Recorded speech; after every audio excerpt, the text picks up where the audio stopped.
Smart phone के बगैर 134 दिन गुजारने वाला शख्स कौन? हैरत अंगेज तजुर्बा करने वाले शख्स के साथ क्या हुआ?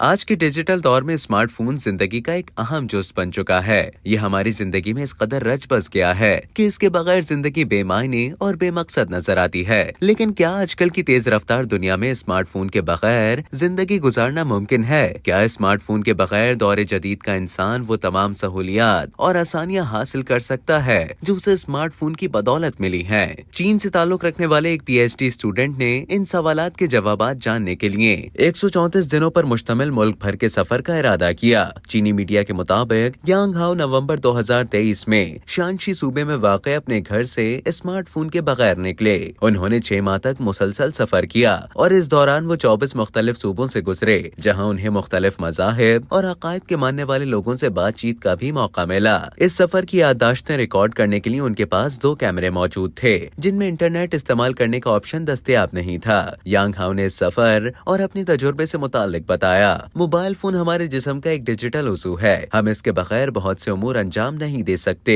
मैं यही देखना चाहता था कि इसके बगैर जिंदगी का तजुर्बा कैसा होगा। उन्होंने बताया कि स्मार्टफोन के बगैर पूरे चीन का सफर करना किसी चैलेंज से कम ना था। मामूली से कामों जैसे कि टैक्सी किराए पर हासिल करना या होटल की बुकिंग कराना भी एक अजाब बन गया था। स्मार्टफोन के बगैर उन्हें पुराने दौर के लोगों की तरह मुख्तलिफ तरीके आजमाने पड़े। उन्होंने कहा कि इस सफर में मुतादिद मकामात पर बहुत सी दुकानें ऐसी थीं जहां कार्ड मशीनें मौजूद नहीं थीं, जिसके बायस मुझे एटीएम मशीन पर इन्हिसार करना पड़ा। तहम मुसाफिरों और मकामी लोगों के ताउन से कई मसाइल हल करने में भी मदद मिली। यांग हाओ ने बताया कि मैं जिसको बताता कि मेरे पास मोबाइल फोन नहीं है तो वो हैरान रह जाता। उन्हें लगता कि मैं खुफिया तौर पर कुछ गलत काम करने वाला हूँ या मेरी ऐसी कोई खास मुलाजमत है जिसमें मुझे फोन इस्तेमाल करने की इजाजत नहीं। उन्होंने मजीद बताया कि बात दुरुस्त है कि मुझे स्मार्टफोन के बगैर बहुत मुश्किलात बर्दाश्त करना पड़ी, लेकिन ये भी हकीकत है कि स्मार्टफोन के बगैर मुझे अपने साथ वक्त गुजारने, किताबें पढ़ने, लिखने